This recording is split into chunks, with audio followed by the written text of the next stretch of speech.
अवधूत चिंतन श्री गुरुदेव दत्त. श्री स्वामी समर्थ. जय जय स्वामी समर्थ. स्वामी म्हणतात, बाळा, तुझी आम्ही निवड केलेली आहे. तू आता निश्चिंत होऊन जा. त्यामुळे काळजी करू नकोस. आणि हा संदेश तुझ्यापर्यंत आला आहे. हा आमचा तुझ्यावर आशीर्वाद आहे. आशीर्वाद असल्यामुळे हा संदेश आम्ही तुझ्यापर्यंत घेऊन आलो आहे. बाळा, या संदेशाला नाकारू नकोस. शेवटपर्यंत नक्की ऐक.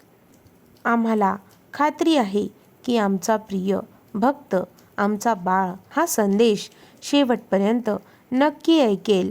आणि बाळा, कमेंटमध्ये आमच्या नावाचा जयघोष करायला विसरू नकोस. स्वामी म्हणतात, माझ्या प्रिय बाळांनो, माझ्या प्रिय भक्तांनो, जे कोणी माझे प्रिय भक्त या संदेशाला ऐकत आहेत त्यांनी मनात धरून चालायला पाहिजे की इथून पुढे त्यांचं कल्याण होणार आहे.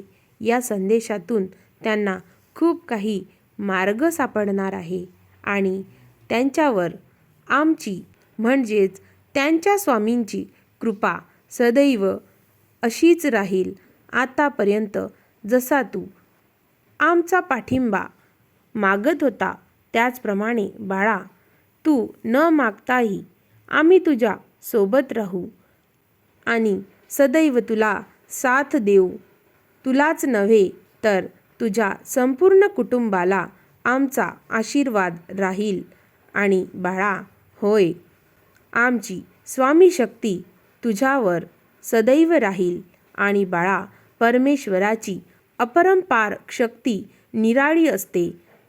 तो जे करतो ते योग्यच करतो, कारण त्याला माहिती आहे की भविष्यामध्ये आपल्या परमप्रिय भक्ताला कुठल्या गोष्टीची गरज भासणार आहे. म्हणून तो सर्व गोष्टींचं नियंत्रण ठेवून आपल्याला आज्ञा करत असतो की आपण कुठले कार्य किती वेळा कशानुसार करावे. हे परमेश्वरच आपल्याला बुद्धी देतो. स्वामी म्हणतात, माझ्या प्रिय बाळा, तू जशी जशी आमची भक्ती करतोस, आमचे नेहमी नामस्मरण करतो आणि बाळा, त्यातूनच आम्ही तुझी प्रार्थना स्वीकारली आहे. तू जे नित्यनियमाने आमची प्रार्थना करतोस त्यामुळेच आम्ही तुझ्या प्रार्थनेला स्वीकारलेले आहे आणि तुझ्या सर्व काही इच्छा पूर्ण होणार आहेत. त्या ज्या ज्या इच्छा तू मनात धरल्या आहेत त्या सर्व इच्छा आता पूर्णपणे तुला प्राप्त होतील. हा आमचा तुला आशीर्वाद आहे.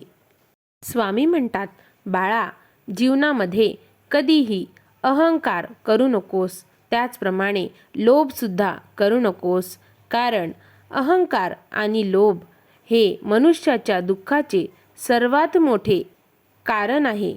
बाळा, जो अनन्य भावाने आम्हाला शरण येतो त्याला आम्ही मार्गदर्शन करतो आणि त्याला अनुभूतींनी प्रचितीसुद्धा दाखवून देतो. बाळा, अहंकार आणि लोभापासून जर तू दूर राहिलास तर तुला आम्ही प्रत्येक ठिकाणी मदत करू. आणि एक सत्य गोष्ट ही आहे की बाळा, अहंकार आणि लोभ जर करशील तर जीवनामध्ये काहीही साध्य होणार नाही. बाळा, तुला आमचा आशीर्वाद प्राप्त करायचा असेल तर तुझ्यातील लोभ आणि अहंकार बाजूला कर. म्हणजेच तुला बाळा जीवनाचं अमृत काय आहे हे समजून जाईल. आणि बाळा, या सर्वांमुळेच तू कायमचा सुखी होशील. हा आमचा तुझ्यावर आशीर्वाद राहील. स्वामी म्हणतात, बाळा, तुझ्या जीवनामध्ये ज्या अडचणी आहेत त्या फक्त काही वेळेपुरत्या असतात. बाळा, थोडा वेळ लागतो पण त्याचं उत्तर तुला नक्की मिळेल. ज्या ज्या व्यक्तींनी तुला त्रास दिला आहे त्यांना पण शिक्षा ही मिळणार आहे. बाळा, तू काही करू नकोस, कारण तू तुझ्यापासून दूर होत आहे असा विचार करू नकोस. आम्ही तुझ्या सोबत आहे. बाळा, या सर्वांपासून तू वेगळा आहेस, कारण तू आमचा भक्त आहेस. जीवनामध्ये कधीही चिंता करू नकोस बाळा. आयुष्यामध्ये आनंदित राहण्याचा प्रयत्न कर, कारण बाळा, काळ आणि वेळ ही पटकन निघून जाते. आपल्याला कळतसुद्धा नाही अशा रीतीने ती आपल्यापासून पटकन निघून जाऊन आपल्याला खऱ्या आयुष्याची किंमत सांगते. म्हणून बाळा, जीवनामध्ये आनंदित राहा, हसत खेळत आयुष्य जग. स्वामी म्हणतात, बाळा, बऱ्याच वेळा तुला असं ऐकायला मिळालं असेल की तुझा स्वभाव अजिबात चांगला नाही. हे तुझ्याबद्दल खूप वेळा बोलल्या गेलं असेल. बाळा, तेव्हा तू हा विचार कर की तुला काय योग्य वाटते. तू समोरच्याला का चुकीचा वाटतो. तर बाळा, तुला हा विचार करायचा आहे की तुझ्याबद्दल समोरच्याला तुझ्यामधल्या काही गोष्टी स्वीकारता आल्या नाही तर तो तुला चुकीचं ठरवतो. बाळा, ज्याच्या त्याच्या जागी तो योग्यच असतो. बाळा, प्रत्येकाच्या नजरेने प्रत्येकजण हा वेगळा असतो. ज्याच्या मनाने ठरवलं की हा व्यक्ती जर चुकीचा आहे तर तो चुकीचा असतो, कारण प्रत्येकाचा पाहण्याचा दृष्टिकोन हा वेगळा असतो. बाळा, जर तुझ्या मनाने ठरवलं की ही गोष्ट जर खरी आहे तर बाळा, त्या गोष्टीला दोन बाजू असतात. एक बाजू नेहमी ठळक असते तर दुसरी बाजू जरा अस्पष्ट असते. परंतु बाळा, तू जर दोन्ही बाजू बघितल्या तर तुला समजेल की कोण योग्य आहे. प्रत्येकजण आपल्याला स्वतःला योग्यच म्हणतो. म्हणून बाळा, कधीही असा विचार आणू नकोस की दरवेळी प्रत्येक वेळी तूच चुकीचा असशील. बाळा, तू बरोबर आहेस. कधीकधी तुझ्या हातून चूक घडत असेल तर त्याला मान्य करून ती चूक पुन्हा होणार नाही याची काळजी घे. आणि बाळा, तू योग्य आहे, काळजी करू नकोस. स्वामी म्हणतात, बाळा, तुला जर आम्हाला ओळखायचे असेल तर बाळा, लक्षात ठेव, जेव्हा तुझ्या आयुष्यामध्ये खूप संकट येऊन पण तू खंबीर असशील तेव्हा समजून जा की बाळा, आम्ही तुला सांभाळून घेतलेले आहे.